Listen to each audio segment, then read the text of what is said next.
Hello everyone, वीरा classes में आप सभी का स्वागत है। तो आज के इस वीडियो में हम शुरुआत करेंगे भारत की नदियों से। ठीक है, ये क्वेश्चन वो वाले होंगे जो कि प्रीवियस ईयर एग्ज़ाम में पूछे गए हो, चाहे वो एसएससी हो, चाहे यूपीपीसीएस हो, या कोई भी एग्ज़ाम हो, उन सबसे ये क्वेश्चंस लिए गए हैं।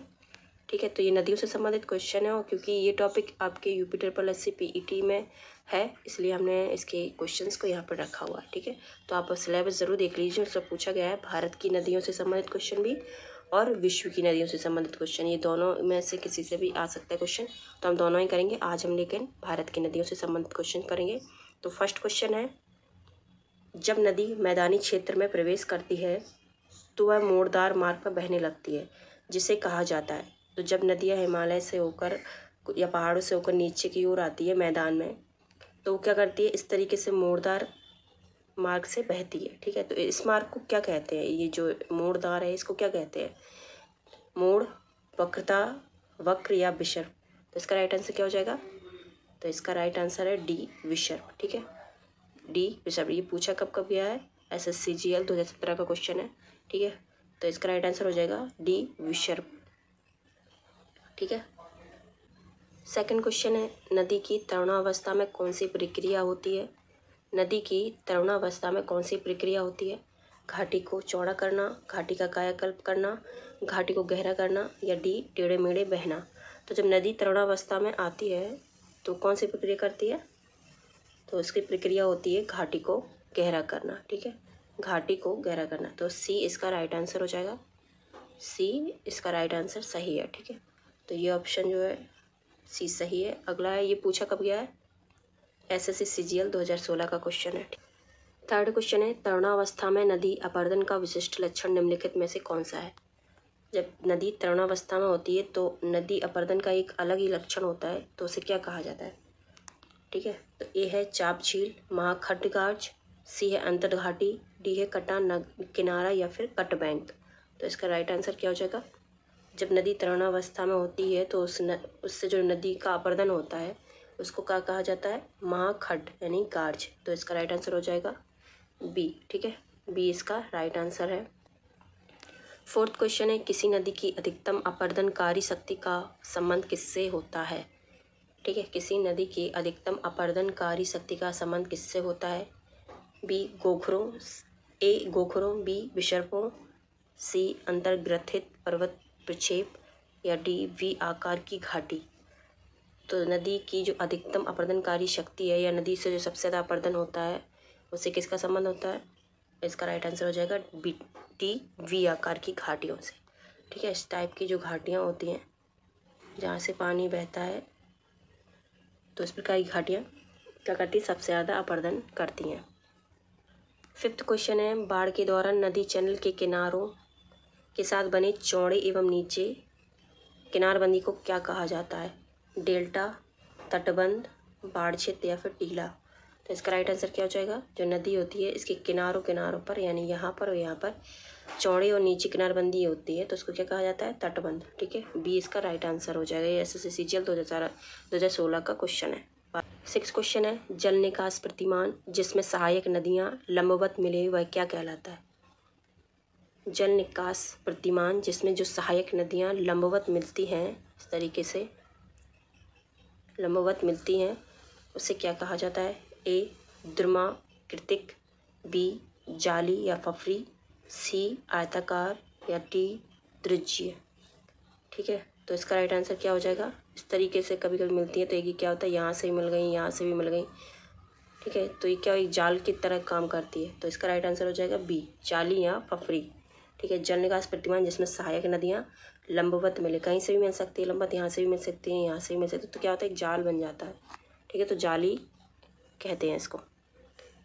7 क्वेश्चन है, नदी मार्ग का सोपानी प्रोफाइल क्या है, ए निचले मार्ग में निर्बाध वक्र, बी ऊपरी मार्ग में निर्बाध वक्र, स्रोत से मोहानिक तक का निर्बाध वक्र, या फिर मध्य मार्ग में निर्बाध वक्र। तो इसका राइट आंसर हो जाएगा बी, ऊपरी मार्ग में निर्बाध वक्र नदी मार्ग का सोपानी प्रोफाइल कहलाता है। ठीक है, बात 8 क्वेश्चन है, वलयाकार रूप में नदियाँ किस दिशा में बहती हैं। वलयाकार रूप में नदियाँ किस दिशा में बहती हैं, ए पश्चिम से पूरब की ओर, बी उत्तर से दक्षिण की ओर यानी ऊपर से नीचे की ओर, वलय के समान, या डी अनुप्रस्थ दिशा में। तो वलयाकार जो नदियाँ हैं, तो इसका राइट आंसर हो जाएगा सी, वलय के समान। ठीक है, वलय के समान। नाइन्थ क्वेश्चन है, किसी नदी घाटी के चौड़ा होने का क्या कारण है? ए संक्षारण, बी पार्श्विक अपरदन या भूक्षरण भी कहते हैं इसे, सी अपघर्षण, डी द्रव चालित क्रिया। कोई नदी है जिसकी घाटी जो है चौड़ी हो जाती है, तो इसका क्या कारण है? तो इसका राइट आंसर हो जाएगा बी पार्श्विक अपरदन, भूक्षरण। ठीक है, भूक्षरण जो है एक कारण है नदी घाटी के चौड़ा होने का, तो इसका राइट आंसर बी है। 10th क्वेश्चन है, एक विस्तृत धारा जहाँ नदी एवं समुद्र के जल एक दूसरे के साथ घुल मिल जाते हैं, उसे क्या कहा जाता है? एक विस्तृत धारा है जहाँ नदी और समुद्र क्या करते हैं, मिल जाते हैं, तो इस मुहाने को, इसको क्या कहा जाता है? मुहाना, डेल्टा, बंदरगाह या जलडमरू मध्य। तो इसका राइट आंसर हो जाएगा ए मुहाना। ठीक है, जहाँ नदी और समुद्र का जल जो है मिल जाता है, उसे मुहाना कहते हैं। ठीक। 11th क्वेश्चन है, हिमालय पार की नदियाँ हैं, तो इनमें से आपको बताना है कौन सा हिमालय पार की नदियाँ हैं। ए सतलज, सिंधु, गंगा, बी ब्रह्मपुत्र, सिंधु, सतलज, सी है ब्रह्मपुत्र, सिंधु, गंगा, डी है ब्रह्मपुत्र, सतलज, गंगा। तो इसका राइट आंसर हो जाएगा बी ब्रह्मपुत्र, सिंधु और सतलज। ठीक है, तो हिमालय पार की नदियां हैं ब्रह्मपुत्र, सिंधु और सतलज। अगला क्वेश्चन है 12th क्वेश्चन है, काली एवं तीस्ता नदियों के बीच हिमालय का कौन सा प्रादेशिक विभाग स्थित है?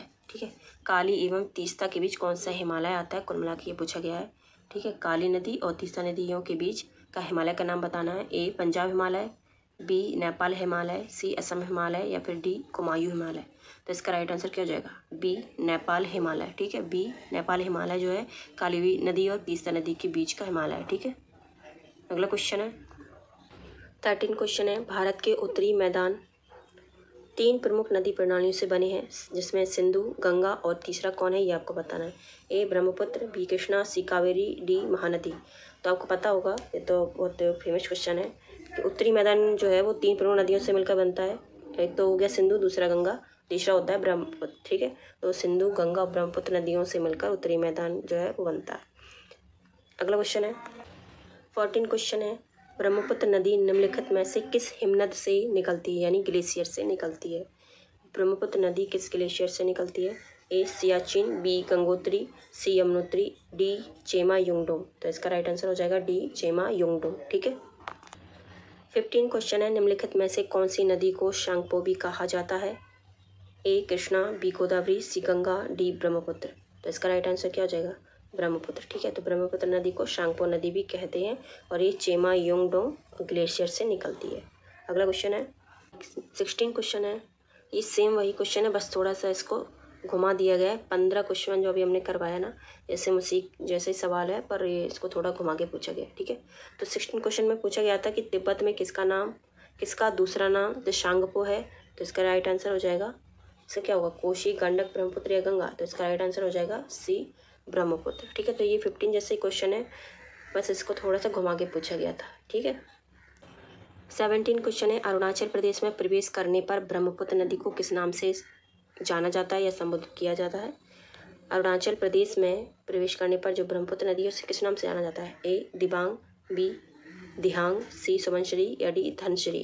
तो इसका राइट आंसर हो जाएगा बी दिहांग। ठीक है, जब अरुणाचल प्रदेश में ब्रह्मपुत्र नदी प्रवेश करती है तो उसे दिहांग नाम से जाना जाता है। 18 क्वेश्चन है, अच्छा ये क्वेश्चन देखिए कितनी बार पूछा गया है, आप कहोगे फिर कि बार बार वही क्वेश्चन करवाना, पर ये पूछा ही गया है घुमा घुमा कर, तो मैंने इसको रख लिया था। ठीक है, तो ये देखिए, भारत में यरलुंग सांग्यो नदी को किस नाम से जाना जाता है? भारत में यरलुंग सांग्यो नदी को किस नाम से जाना जाता है? ए सिंध, बी गंगा, सी ब्रह्मपुत्र, डी महानदी। तो इसका राइट आंसर क्या हो जाएगा? सी ब्रह्मपुत्र नदी। ठीक है, भारत में यरलुंग सांग्यो नदी को ब्रह्मपुत्र नदी के नाम से जाना जाता है। 19 क्वेश्चन है, निम्न में से कौन से ब्रह्मपुत्र नदी के वैकल्पिक नाम है, यानी ब्रह्मपुत्र नदी को किस किस नाम से जाना जाता है, इनमें से आपको बताना है। ए यमुना, यारलुंग जांगपो और तिशांगपो, बी है यमुना, मेघना या तिशांगपो यमुना, सी जमुना, सियांग, यारलुंग जांगपो या तिशांगपो, डी है जमुना, सियांग, यारलुंग जांगपो, मेघना या फिर तिशांगपो। तो इसका राइट आंसर क्या हो जाएगा? डी जमुना, सियांग, यारलुंग जांगपो, मेघना और तिशांगपो, इन नाम से ब्रह्मपुत्र नदी के ये वैकल्पिक नाम है। ठीक है, 20 क्वेश्चन है, किस नदी पर नरनाया सेतु का निर्माण हुआ है? ठीक है। नरनारायण सेतु का निर्माण किस नदी पर किया गया है? गंगा, ब्रह्मपुत्र, महानदी या गोदावरी? तो इसका राइट आंसर क्या हो जाएगा? बी, ब्रह्मपुत्र। ठीक है, नरनारायण सेतु का निर्माण कहाँ पर है? ब्रह्मपुत्र नदी पर। तो फिलहाल इस वीडियो में इतना ही, मिलते हैं अगले वीडियो में और नदियों के और नए क्वेश्चन के साथ।